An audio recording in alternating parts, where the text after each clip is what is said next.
One of the interesting topics that we're going to handle today with Mr. Liam, he's happened to appear on my channel for some time now, and we're going to talk about dating in Africa, dating in Uganda. What are those things that somebody should, get to know before they actually start dating? Most probably they're coming in Uganda for the very first time. It could be an African American, could be somebody who has been away from Uganda for a very long time, could be a Kenyan coming into Uganda, or somebody else in the diaspora, but they want to understand the dating space in Uganda, some of those things that we are really going to discuss. So it's not going to be like an interview, we're just going to talk about dating in Africa, dating in Uganda. How are you, Mr. Liam? I'm very well. I forgot to tell you, go to his channel, Liam Media Uganda. He has good content there. Yeah. So let's talk about dating in Uganda. What do you know about dating in Uganda? Or in Africa, at large? Dating in Uganda is such a very interesting topic. Meanwhile, we have actually Ugandans that are interested in dating individuals in the diaspora. So they sign up for applications, say, like Tinder. Some of them would write to Tinder, then which other? A couple of applications online. So apps. So in other words, dating is a thriving. It's not a business, but it's a real thing. Dating is a real thing. For starters, because I think 75% of Ugandans are in the youth segment.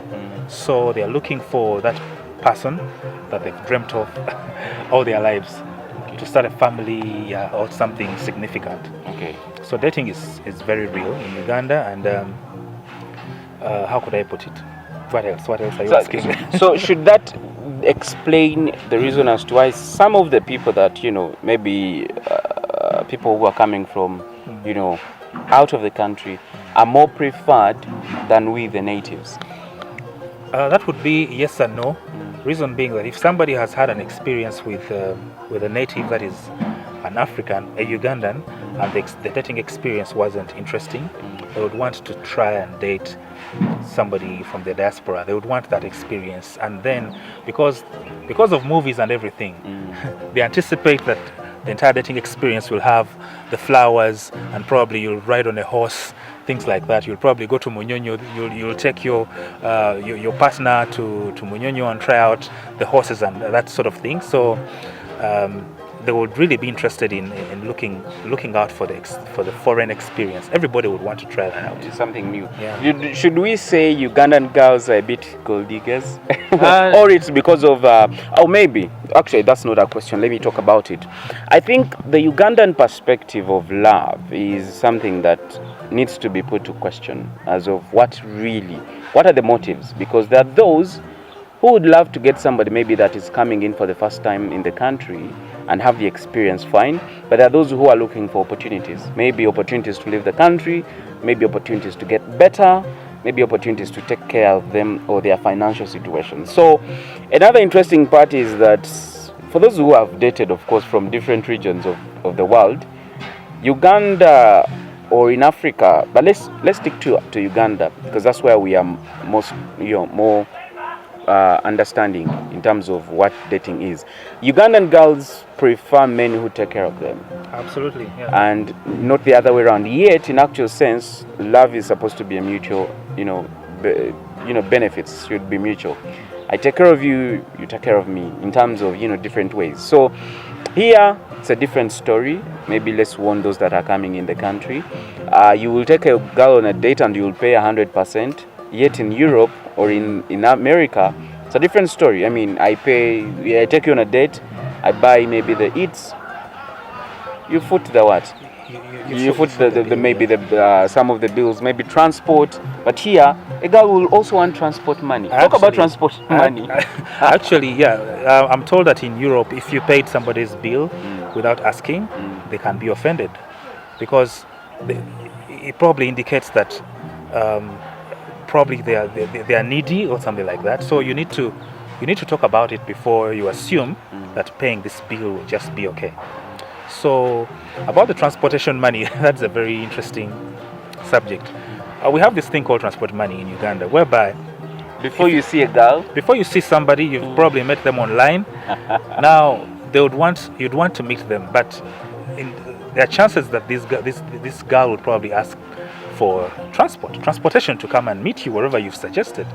Yeah. So if she's not driving, that is. But of course, that goes back to the age bracket or the segment, because dating in Uganda is, I'll probably put it in 3 categories. If you're a student, and in Uganda, when we're talking about student, it's up to university, that is about the age of 21. I think people are done by university, are done around that age. Around the age of 21 or 22. They're out of university. So what happens that the entire dating experience for a university lady is about support. They need somebody who's going to take care of the bill, who's going to buy her, maybe who's going to help with the rent, who's going to help with the clothes and help her have accommodation, transport fees, take her out, yes, clothes, things like that. So they are really not committed. They're not looking long term.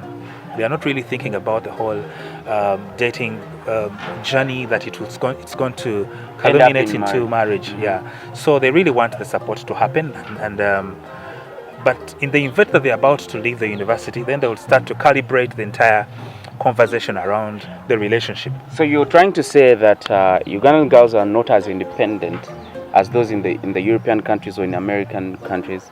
The independence obviously is different, because if you're done with university, then you've gotten a job, then you're most likely going to your thought, your mindset is different thereon. You're independent, then you're able to meet whoever wants to talk to you. But the independence in the Ugandan space that we are talking about is just because they've moved out of their father's houses.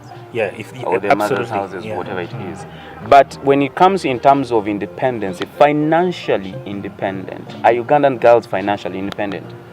I think that goes both ways, because Uganda is, I'll probably say, is predominantly a hustle economy. Actually, let's even talk about let's not only drove on the side of girls, also the boys. Also the boys. Are the Ugandan boys financially independent, just like the Ugandan girls? Many of them just have enough to take them around. That's why they won't be able to afford the kind of lifestyle that people are hooked onto in movies and everywhere. So that's why the ladies might feel it's boring. Many of them think we are not romantic, but it's because we are trying to stretch the dollar or the shilling, so that we make ends meet. We make ends meet, and we cut the long chase. We don't want to date for 3 months and we are not sure whether we are actually having something going on. Yeah, so it's like speedy dating in a sense. So since it's a hustle economy, somebody doesn't want to really spend everything on you, and then they won't be able to reach you the next day. Like for example, you're spending money on somebody, and you're not very sure whether tomorrow they'll be around, or it will culminate into marriage. Because I mean, I don't think a man would really want to invest in a woman that they are not sure of, that they are going to settle down with. Nobody would want that. However, the dating journey, you start somewhere, your friends and everything, so you don't want to stretch the whole period of friendship into the real dating situation for far too long. You want it to happen quite faster. So usually people hook up, and within 2 weeks they want to ascertain whether we have something going on. They don't want to take it forever. Yeah. So are there particular places in Uganda where somebody is rest assured of, like, when I go to this place I can get somebody? We have hotspots, obviously. We have places like Acacia. If you're in a place like Acacia, you'll find very interesting people. And the bars rotating Acacia? Of course there are bars, the bars rotating. They have those cool places. There's Cafeseri, you'd meet people there. Serena, there are people that sit in the gardens. What is Serena? For somebody Serena Hotel is it's one of the 5-star hotels here in Uganda. Which other places? Kansanga is one of those places. However, you need to be open-minded. You might land into the wrong crowd of people. Some people out there, the ones that... So what you're trying to say is you're warning them of, people that have, different expectations. Yeah, you might have... You don't have to be so fast about the whole dating situation, because even the places I've mentioned, there are people who could probably come in and they're just waiting to see if they can. Their next victim. Yeah. So they are not really there to make friends and probably start a conversation, a meaningful conversation. So you need to be open-minded, and then you have to have, if you're a gentleman, you need to have male friends who can take you to the right places. They could actually advise you that this bar is not the place you should be in.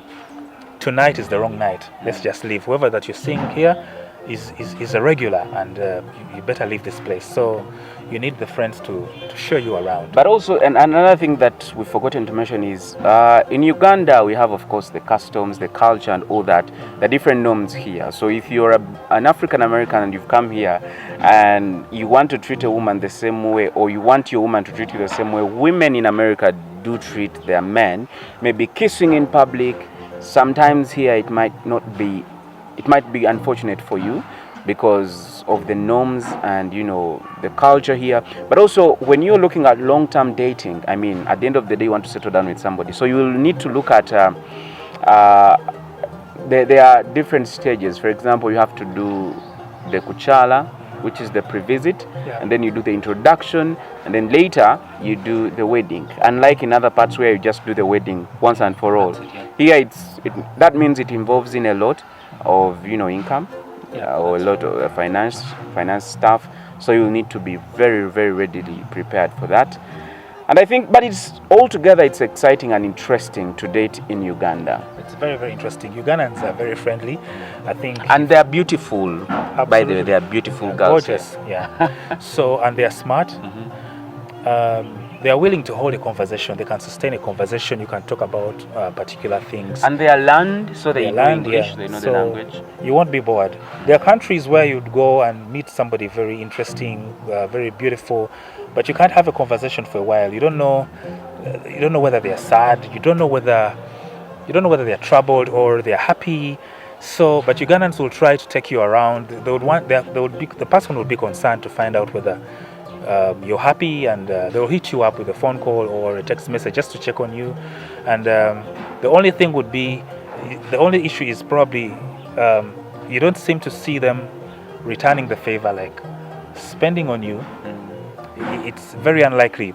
I don't know whether it's a cultural thing, but Ugandans rarely take their guys out. It's sort of rare. You'd be in shock if she called you, if she asked to take you out. Usually it doesn't happen. Yeah. So all the time it's the man taking the girl. Usually it's the man suggesting that let's go out.